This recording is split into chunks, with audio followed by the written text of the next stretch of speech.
Members ആവണം എന്ന് ഞാൻ എപ്പോഴും പറയും. വെൽവിഷേഴ്സ് ക്ലബ്ബ് എന്തിനാന്ന് വെച്ചാല്, വെൽവിഷേഴ്സ് ക്ലബ്ബ് ഹാരിസ് കെ ഇതൊന്ന് ഫ്രീ ആക്കാൻ വേണ്ടിയിട്ടാണെന്ന് ഞാൻ പറയുന്നത്. ഞാൻ ഡെവലപ്മെന്റ് ഏറ്റെടുത്തു. എന്നെ പിടിച്ചിട്ട് ഡെവലപ്മെന്റ് ആണ് കൊടുത്തത് പുള്ളി.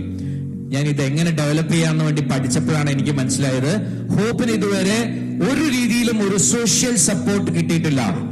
സോഷ്യൽ സപ്പോർട്ട് ഉണ്ടാക്കുക എന്നുള്ള ആദ്യം ചെയ്യേണ്ടത്. എന്നാൽ മാത്രമേ പുള്ളിക്ക് ഇനിയും കാശിടുന്ന ആ പൈസ എടുത്ത് നമുക്ക് എക്സ്പാൻഷന് പോവാം. ഒരുപാട് കുട്ടികൾക്ക്, നമുക്ക് ആയിരക്കണക്കിന് കുട്ടികൾക്ക് ഇവിടെ ക്യാൻസർ വരുന്ന സമയത്ത് 60 കുട്ടികൾക്ക് നമ്മൾ സപ്പോർട്ട് കൊടുക്കാൻ പറ്റുള്ളൂ എന്നുണ്ടെങ്കിൽ നമ്മളൊന്ന് ആലോചിച്ച് നോക്കുക.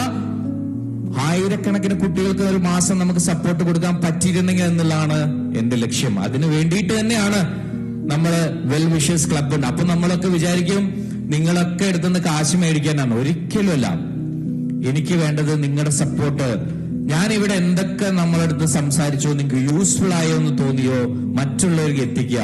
ആദ്യം പീഡിയാട്രിക് ക്യാൻസർ എന്ന് പറഞ്ഞൊരു സാധനം ഉണ്ട്. കുട്ടികൾക്ക് ക്യാൻസർ ഉണ്ട്. രണ്ടാമത്തേത്, കുട്ടികൾക്ക് ക്യാൻസർ വന്നാൽ ചികിത്സയുണ്ട്.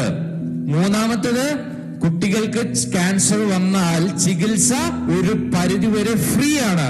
നാലാമത്തേത്, കുട്ടികൾക്ക് ക്യാൻസർ വന്ന് ട്രീറ്റ്മെന്റ് എടുത്തു കഴിഞ്ഞാൽ അത് മാറും. നല്ല രീതിയിലാണെങ്കിൽ മാറിയിരിക്കും. കുട്ടികൾക്ക് ഒരിക്കൽ ക്യാൻസർ വന്നോ അത് മാറിയെന്ന് ഡോക്ടേഴ്സ് സർട്ടിഫൈ ചെയ്ത അത് ജീവിതത്തിനെ മാറി എന്നുള്ളത് സൊസൈറ്റിയിലേക്ക് എത്തിക്കുക എന്നുള്ളതാണ് നമ്മുടെ ലക്ഷ്യം എന്ന് പറയുന്നത്. അതിനാണ് നമ്മുടെ ഈ വെൽവിഷേഴ്സ് ക്ലബ്ബ് എന്ന് പറയുന്ന ഒരു സംഭവം ഉണ്ടാക്കിയിരിക്കുന്നത്.